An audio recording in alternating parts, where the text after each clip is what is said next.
그리고 10여 년의 시간이 흐른 1919년. 때를 기다리고 있던 이 홍범도에게 다시 한번 일어날 수 있게 되는 계기가 생깁니다. 1919년 과연 무슨 일이 일어났을까요?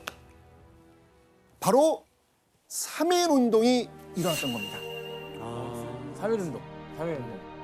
조국의 독립을 간절히 바라는 마음이 전국적으로 터져나온 순간이었습니다.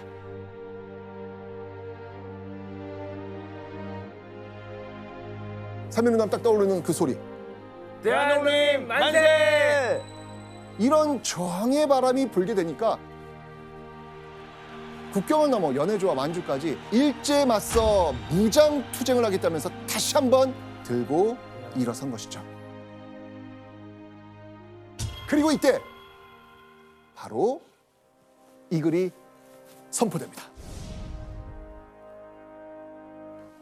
당당한 독립군으로 몸을 포연 탄호 중에 던져 반만년 역사를 광영케 하며 국토를 회복하여 자손 만대에 행복을 주는 것이 우리 독립군의 목적이요 또한 민족을 위하는 본이라. 자, 이게 무슨 말이겠습니까? 총포의 연기와 비오듯 하는 탄알 속에 몸을 던져서 민족과 자손에게 무엇을 주겠다? 행복을 주겠다는 겁니다. 자, 그런데요, 이 글에서 특히 주목할 부분이 있습니다.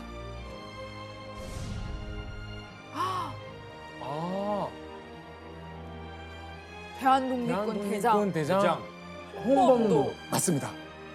1919년 만세운동 이후 이 모여든 의병을 홍범도가 군대 조직으로 재편해서 대한독립군이란 독립군 조직의 대장이 된 겁니다. 이때 홍범도의 나이가 52세였습니다. 시간 많이 지났군요. 그렇죠.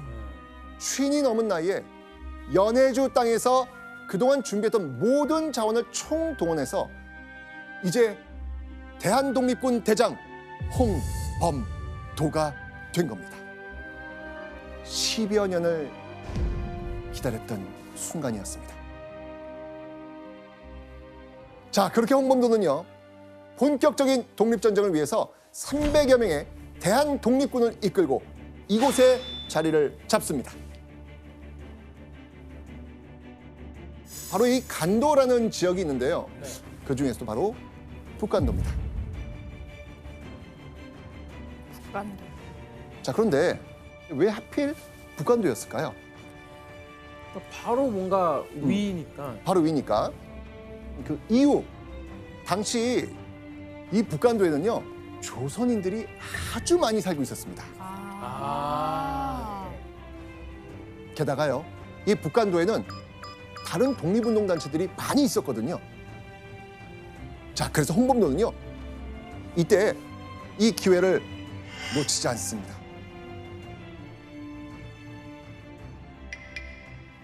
홍범도는 바로 통일된 그 하나의 큰 군대를 만들기 위해서 북간도 지역 내 독립운동단체들의 그 연합을 위해 노력했고요. 결국요, 6개 독립운동단체의 주요 간부들과 서로 협력할 것을 약속합니다.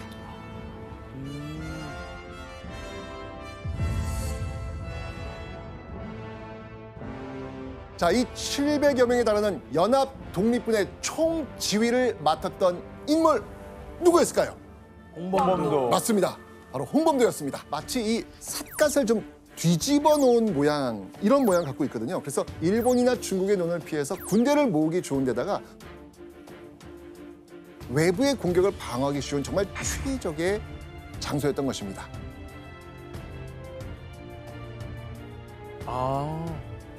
자, 이때 연합 독립군을 이끌고 있었던 홍범도의 전략, 과연 무엇이었을까요? 홍범도 얘기를 들었으면 그 주 전략 혹시 뭔지 조선사 그렇죠. 느낌 오지 아까도 않아요? 나왔듯이 딱 치고 빠지고 치고 빠질 수 있는 게릴라 전투가 아니야. 맞습니다. 자, 봉오동에 모여든 700여 명의 연합 독립군, 이들의 타깃은요, 중국과 조선의 국경을 지키고 있었던 함경북도 지역의 일본군 소대였습니다. 자, 이미 홍범도는요, 연합 독립군을 결성하기 이전부터 계속 약 7개월간 수차례의 게릴라 작전을 펼치고 있었습니다. 홍범도의 이 전략은 성공했고요. 국경 지역에서의 일본군 피해는 계속됩니다. 자, 그러면 일본군 가만히 있을까요? 아, 약오르죠. 예. 결국 화가 그냥 머리 끝까지 났던 일본군은요. 정말 무시무시한 부대로 이 독립군을 쫓아오게 됩니다. 바로 이 부대. 월강 추격대대. 어떤 뜻일 것 같아요, 월강? 그 보통 이렇게 월담? 어어어어. 담 넘는 거. 맞습니다. 강을 맞습니다. 건너서 추격하는 거예요. 그렇습니다. 맞습니다. 두만강을 건너서 북간도에 있는 우리 독립군을 소탕하겠다라고 하면서 약 300여 명의 일본군 정예 부대를 보낸 겁니다. 자, 그리고 이 일본군 추격대대는요, 중국의 아무런 사전 통보 없이 그냥 북간도로 넘어옵니다.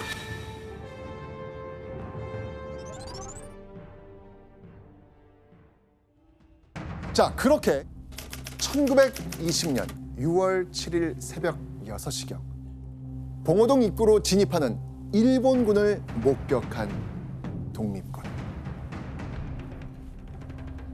자, 일본군을 보자마자요, 탕탕탕 몇 발의 사격을 시도한 뒤 이 독립군들이 불이 나게 도망을 갑니다. 자, 대체 어떻게 된 일일까요? 일본군의 강력한 무력 앞에 막다른 골짜기로 도망가는 줄만 알았던 독립군.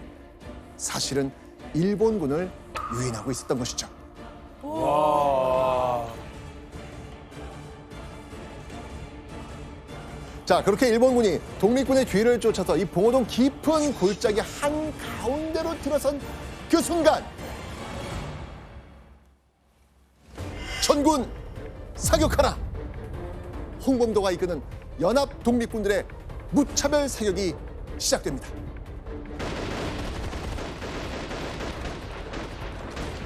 정면과 막 오른쪽, 왼쪽 3면에서 총탄이 날아왔거든요. 일본의 월강 추격대대는요, 그때서야 포위됐다는 사실을 알아차리죠. 그러나 때는 이미 늦었습니다. 자, 이 혼비백산한 일본군은요, 가까스로 정신을 차리고 이 기관총을 앞세워서 대응 사격을 합니다. 그런데 도망치려고 이 발버둥치는 일본군의 노력에도요, 그들은 결코 봉오동을 벗어날 수 없었습니다. 계속해서 사격이 이루어지니까.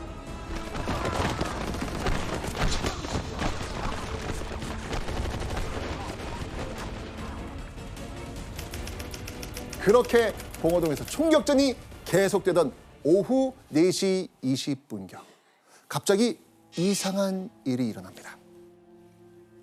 무슨 일이었을까요? 꽝!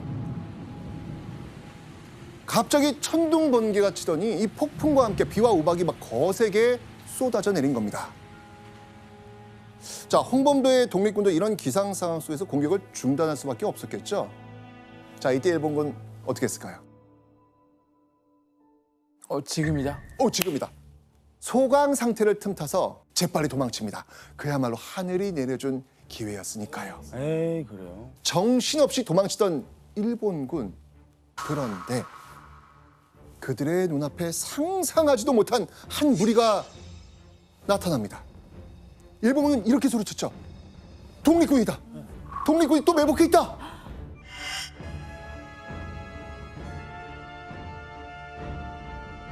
아니 그러면은 그 독립군이 그 일본군이 도망갈 거를 계산해서 기다리고 있었던 건가요? 과연 무엇이었을까요?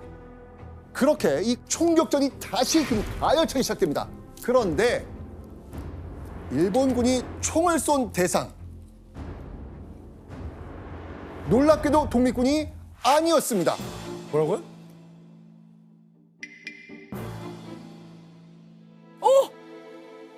일본군? 맞아요. 에? 어떻게 된 거예요? 맞아요. 아니요, 그게 어떻게 되지? 도망가는데 왜 거기가? 자, 당시 두 방향으로 나뉘어서 도망갔던 일본군이 서로 후퇴하다가 마주친 거예요. 뭐야 그러면? 그러다가 상대방을 막 날씨도 지금 안 좋고 지금 막 보이니까. 살아야 되니까 지금 상대방을 독립군으로 착각해서 서로를 공격한 겁니다. 북한도의 독립군 그 정도는 뭐 단번에 소탕할 수 있다라고 큰 소리쳤던 이 월강 추격대대가 홍범도의 유인과 매복 전략에 보기 좋게 놀아난 겁니다. 그리고 며칠 후 독립신문에는 이런 기사가 실리죠. 독립군 승첩, 봉오동에서 적을 대파.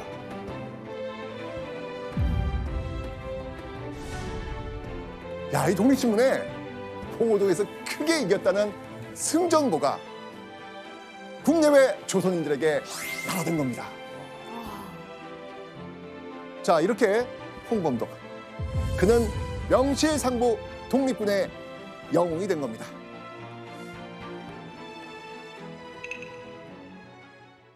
자, 그런데요. 봉오동에서 참담한 패배를 당했던 일본군은요. 4개월 뒤 이 북한도를 아예 초토화시키기 위해서 어마어마한 병력을 이끌고 무서운 기세로 다가옵니다.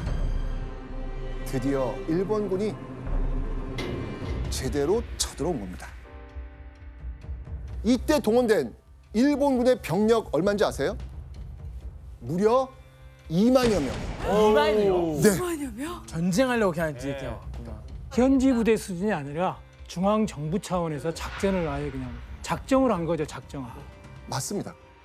자, 이때 홍범도의 전략 무엇이었을까요? 혹시 이때도 게릴라였을까요? 근데 그 게릴라도 한계가 있는 것 같긴 하거든요. 2만 명은. 홍범도는요 이렇게 말합니다. 백두산은 우리에게 아주 익숙한 지형이다. 조국 땅과 더 가까이 가서 조선인들로부터 도움을 받으며 전투를 준비하자. 자, 일본군을 피해서 독립군의 근거지를 봉오동에서 조선 땅과 좀 더 가까운 백두산으로 옮기자는 거였습니다. 자, 그런데 이때 이 홍범도 부대를 일본군이 아주 바짝 추격합니다. 그렇게 쫓고 쫓기는 일본군과 홍범도의 독립군 부대. 그런데 갑자기 홍범도가 이렇게 외칩니다. 모두 멈춰라.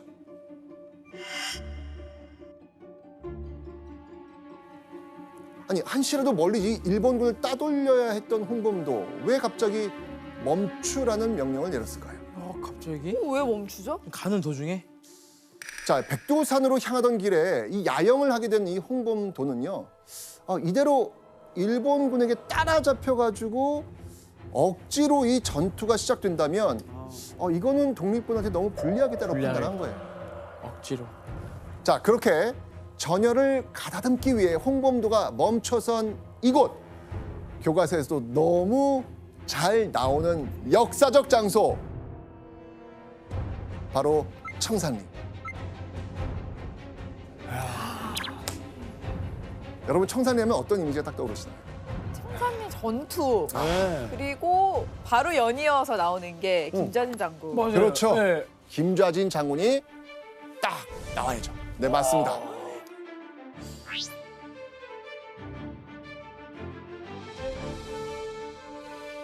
딱 홍범도 장군, 뭐 봉오동, 네. 뭐 청산리 하면 김자진. 김자진. 시험 문제, 시험 문제. 네, 이렇게 나오는데. 시험 문제. 네. 자, 그런데요. 놀랍게도요. 이 청산리 전투에서 김좌진과 함께 이 홍범도 역시 활약했습니다. 몰랐어요. 이건 잘 모르시더라고요. 네, 저는 아예 다른 이 파트인 줄 알았어요. 맞아요.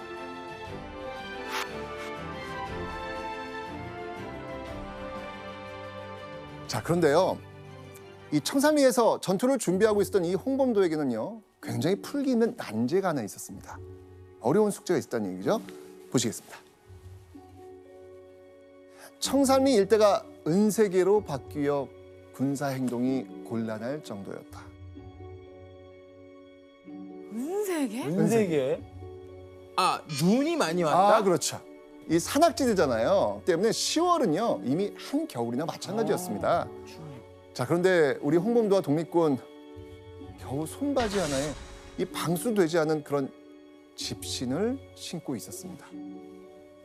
이처럼 말도 안 되는 그런 악조건과 압도적인 병력 차이에도요, 홍범도는요, 매복하기 좋은 장소를 찾아 높은 곳으로 향합니다. 산 정상을 향해 간 것이죠. 그렇게 10월 21일 늦은 오후, 아니나 다를까 일본군은요, 청산리 일대 여기저기로 밀고 들어옵니다. 그들의 목적은 단단합니다. 바로 산 정상에 있는 홍범도 부대.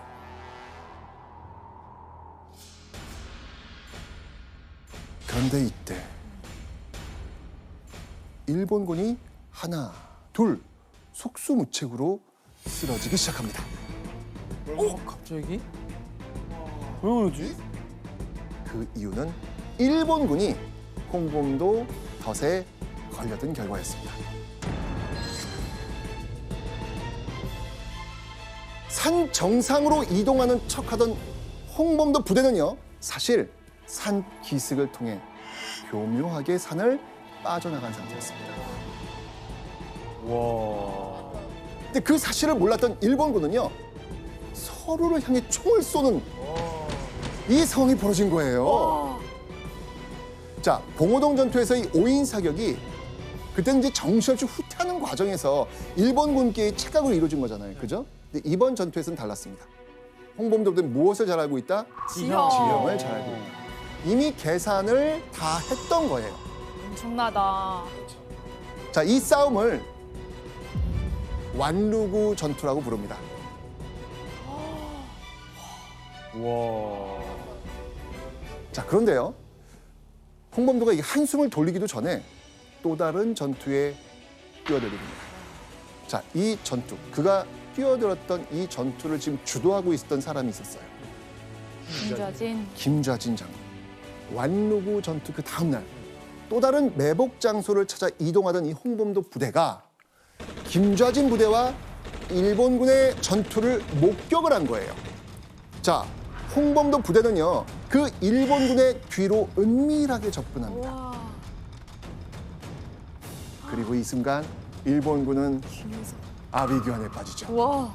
또 다른 독립군 부대다! 협공이다! 뒤에서 맹사격을 퍼부은 홍범도 부대로 인해 일본군 전열이 흐트러집니다. 와.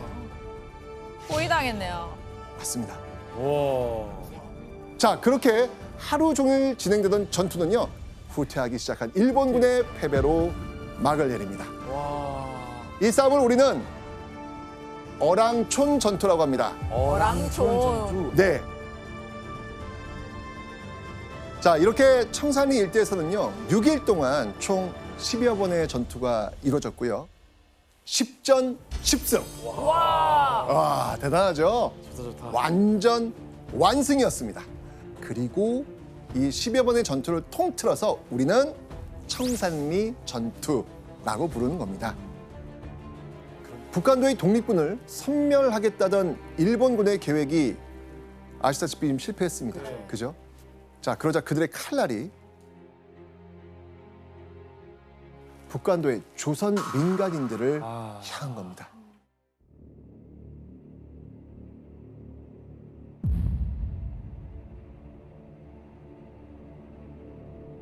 일본군은요, 간도의 이 마을을 포위하고 이 습격한 뒤에 모든 남자들을 한 자리에 모아놓고요, 총과 창으로 학살합니다.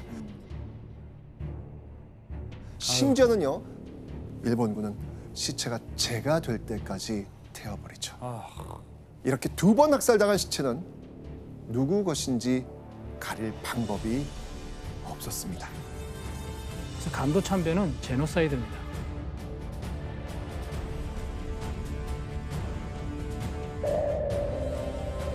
였죠. 광복을 받았으니까 이 정도는 너무 당연하지 않겠습니까? 그쵸. 당연하죠. 그죠?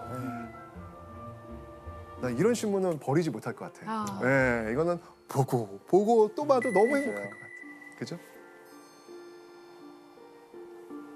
그런데요,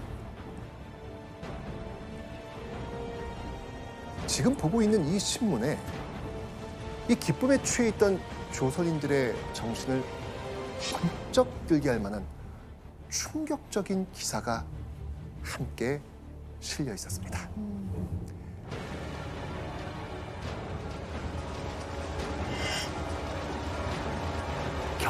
경거망동을 삼가라.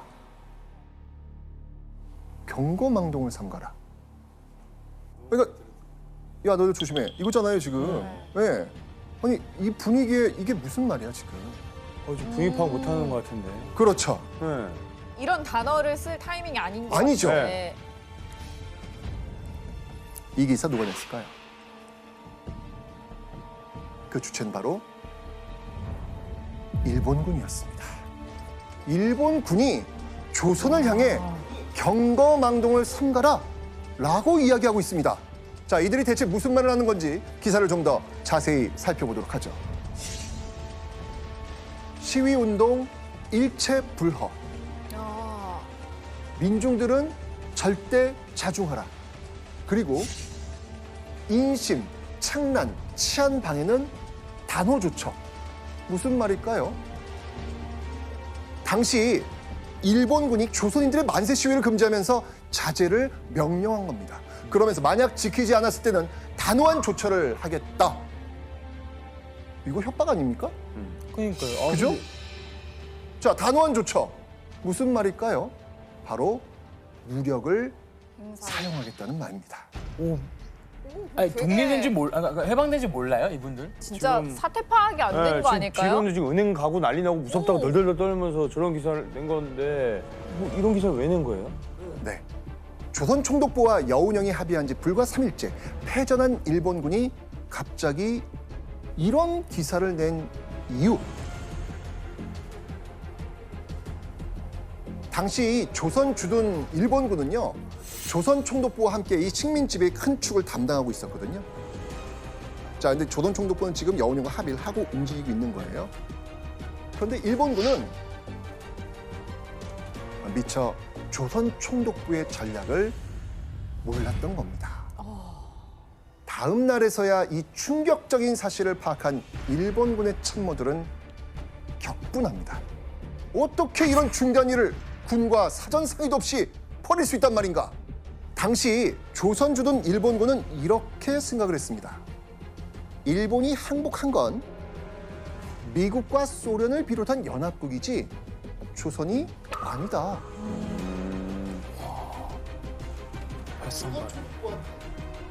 우리가 무사하게 귀환하려면 우리가 무장을 유지한 채로 조선인들을 여전히 억압하고 통제한 상태에서 귀환할 수 있다고 판단을 했던 걸로 생각이 됩니다.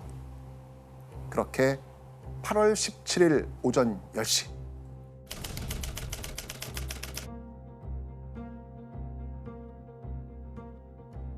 장총에 대검을 꽂은 일본 군인들이 다시 방송국을 장악합니다. 방송국은 이 시간부터 일본군이 접수한다. 점령한 곳의 주민은 포로나 마찬가지 처벌을 받는 게 통상적이다.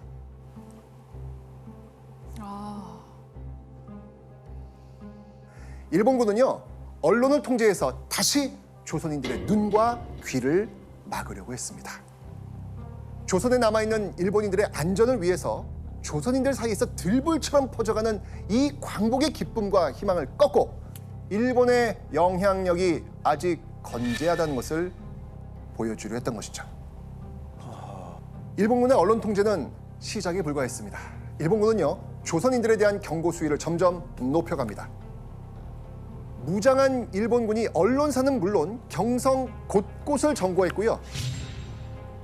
종로 일대에는 무려 일본군의 기관총까지 설치가 됩니다. 와싸 장악했네 진짜. 이제 막 해방의 기쁨을 누리기 시작한 광복 며칠 만에 일본군이 다시 경성을 장악한 겁니다. 또 한편으로는 뭐야 잠깐 우리가 꿈이었던 건가 다시 불안한 마음도 좀 있을 것 같아요. 그렇죠. 그게 아닌가, 광복이 아닌가 싶겠죠. 아니구나. 일본의 반항심이 있어 보이면 누구든지 체포할 수 있는 막강한 권한을 가진 헌병. 이 광복 직후 2,600여 명 정도였던 조선주둔 헌병이 약 한 달여 만에 6배가 넘는 16,000여 명까지 늘어납니다. 한 달 만에요? 네, 아니 그러니까 지금 제가 헷갈려서 저희 해방 직후를 보는 거 맞죠? 그러니까 맞아요. 뭐 이런 일인 줄 생각도 못했는데. 그렇죠. 예.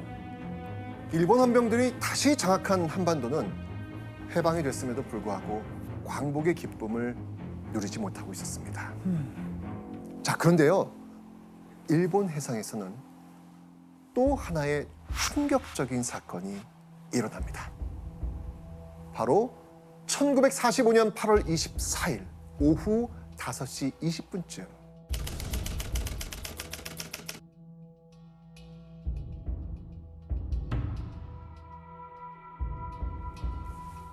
꽝! 하는 귀를 찢을 듯한 굉음과 함께 일본 부근 해상에서 배 한 척이 폭발합니다. 배의 중앙이 쩍 갈라지면서 가운데부터 서서히 침몰하기 시작했고요. 배에 타고 있던 사람들은 그대로 배와 함께 바닷속으로 사라졌습니다. 문제의 배를 한번 보시겠습니다. 길이가 무려 108m나 되는 거대한 일본의 수송선 우키시마호였습니다. 엄청 큰데요? 자, 그런데요. 이 배에 타고 있었던 사람들 누군지 아세요? 아, 그러니까 이 배가 이게- 어디서부터 어디로 가는 맞아요, 저도.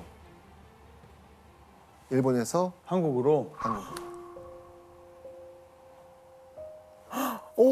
그러면은 해방 사실을 알고 가족들 모아서 한국으로 오던. 조선으로 들어오려고 하는 사람들인가요?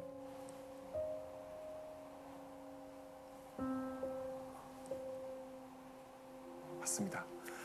바로 조선인들. 네. 일본에 끌려갔던 강제 동원 피해자들이었습니다.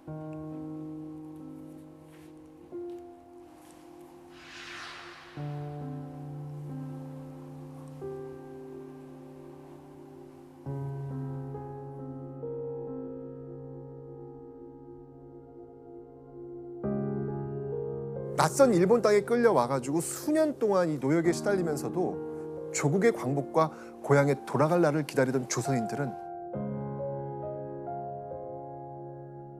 8월 15일 드디어 꿈에나 그리던 광복을 맞이한 겁니다. 얼마나 기쁜 소식입니까? 그렇죠. 그죠? 맞습니다. 드디어 광복된 조국으로 돌아갈 수 있게 된 겁니다. 몇몇 조선인은요, 얼마나 기뻤는지 정말 이 출발 며칠 전부터 부둣가와 길가에서 노숙까지 할 정도였습니다. 배는요, 조선인들로 발 디딜 틈 없이 빼곡히 들어찹니다. 드디어 출항하는 날. 그렇게 8월 22일 우키시마호는 조선인들을 가득 채운 채 네.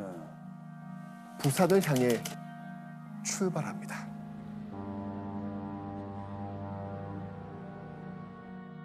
하지만 이틀 뒤 이 우키시마호는 일본 해상에서 폭발하고 만 겁니다.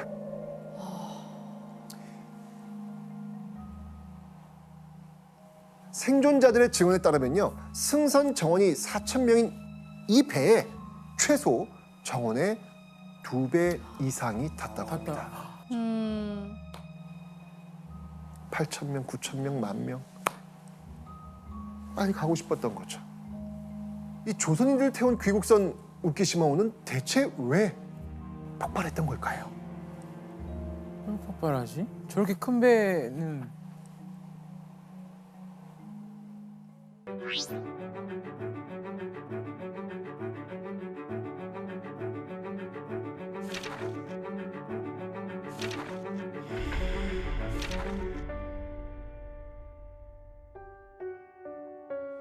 이 발표 내용 사실일까요? 아닐 것 같아요. 여기는 이상한 점이 있습니다. 자, 일본의 주장대로 기뢰 때문에 배가 침몰했다면 구멍이 어떻게 뚫려야 할까요? 어? 선체 바깥쪽에서 안쪽으로 구멍이 뚫려 있어야 되겠죠. 그렇죠, 그렇죠. 바퀴 터수. 네, 외부에서 네. 이렇게 된 거니까. 그렇죠? 그런데 훗날 인양한 우키시마호 바닥의 구멍은 선체 안쪽에서 바깥 방향으로 뚫려 있었습니다.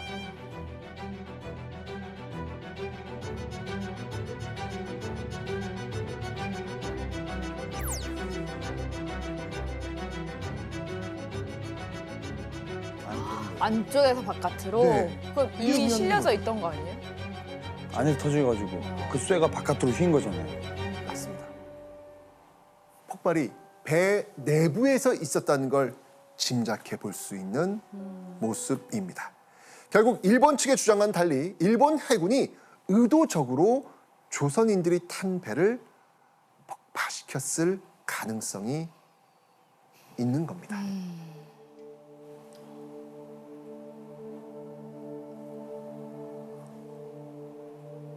아, 이건 아니, 이 침몰한 선체를 인양을 합니다. 9년 만에 9년 만에 하지 않다가 일본은 왜 갑자기 마음을 바꿔서 이 우키시마호를 끌어올렸을까요? 1954년에 54년에? 왜 갑자기? 그러게요. 9년 만에? 바로 1950년부터 53년 6.25 전쟁 네. 있었잖아요. 전쟁 후 피폐해진 한국에 이 철을 팔기 위해서였습니다.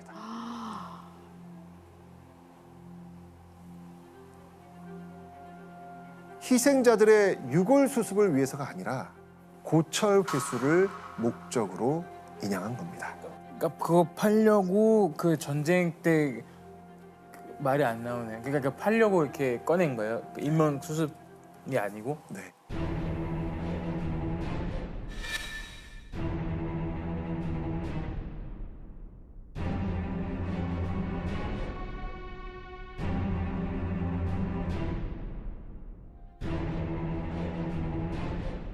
아유, 타국에 강제 동원돼 수년간 노역에 시달리다가 조국으로 돌아갈 기쁨에 부풀어 있던 수천 명의 조선인들은 죽어서도 끝내 광복된 고향 땅으로 돌아가지 못한 겁니다.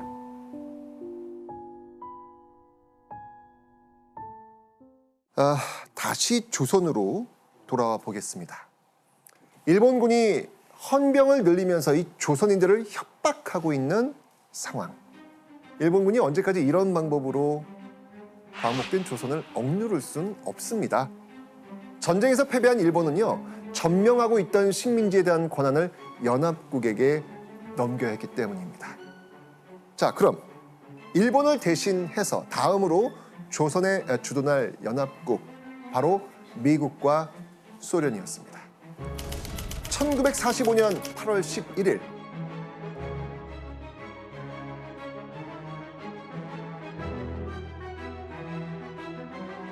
이때 미국은 소련에게 이렇게 제의합니다.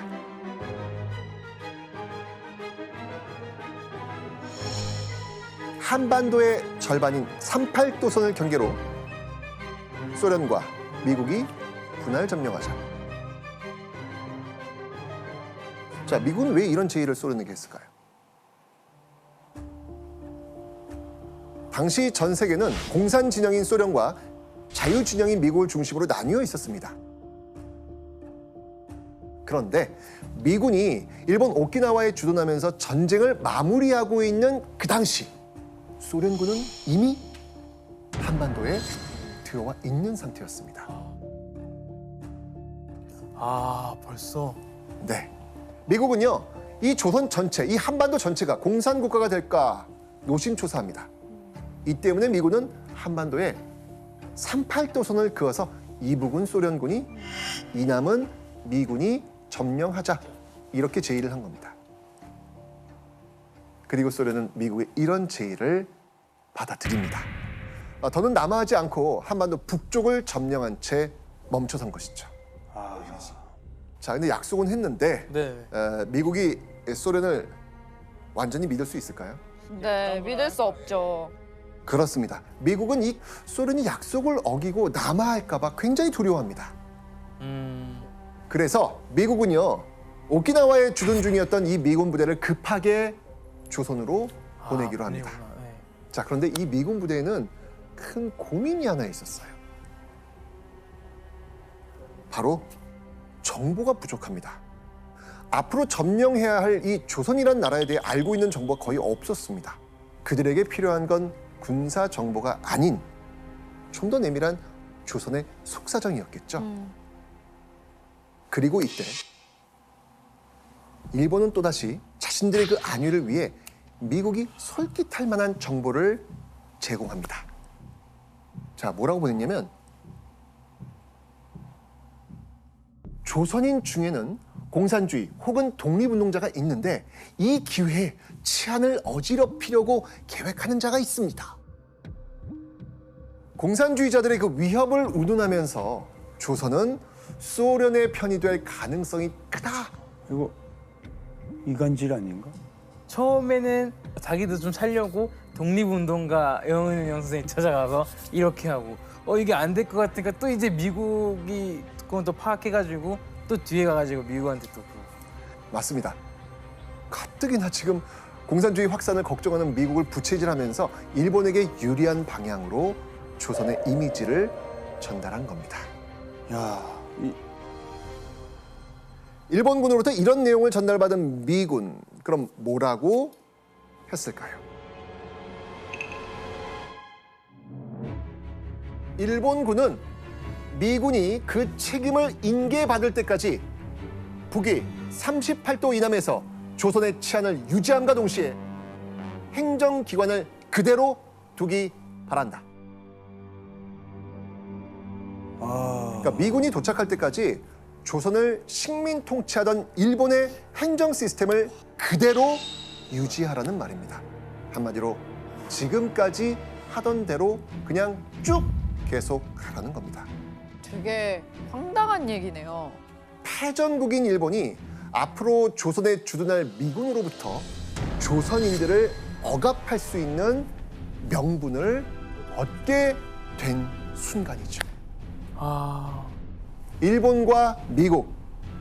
자, 이런 묘한 신뢰관계가 형성되던 그때 조선에서는요, 끔찍한 사건이 벌어지고 맙니다. 어떤? 미군이 인천항을 통해 한반도에 입성한 1945년 9월 8일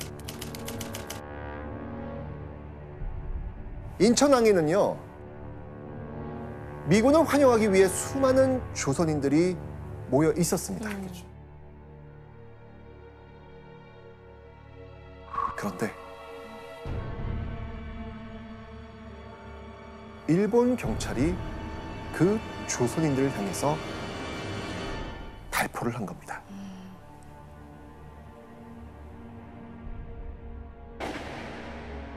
그런데요, 더 충격적인 건 미군이 이런 일본의 행동을 부둔한 겁니다. 선생님 이건 좀 아니지 않아요? 왜 이렇게 발포한 사람 그 경찰들을 두둔한 거예요? 미군이? 그 이유는 미군 측의 한 말을 보면 알 수 있습니다. 일본 경찰은 조선인의 대규모 시위를 효과적으로 막았다. 공산주의자들이 막 우와 이런 걸로 이제 이간질한 거에 당한 거죠. 맞습니다. 죄 없는 조선인 2명은 영문도 모른 채 즉사했고요. 14명이나 부상을 당했습니다. 조선인들은 일본과의 전쟁에서 승리한 미군이 조선에 오면 패배한 일본이 조선 땅에서 쫓겨나고 진정한 자유가 찾아올 것을 기대했습니다. 그런데 현실은 그들의 예상과는 완전히 달랐습니다. 일본은 자신들의 안전을 챙기기 위해 미군의 신뢰를 얻고 무고한 조선인을 희생시키면서까지 더욱 기승을 부리기 시작했던 것이죠.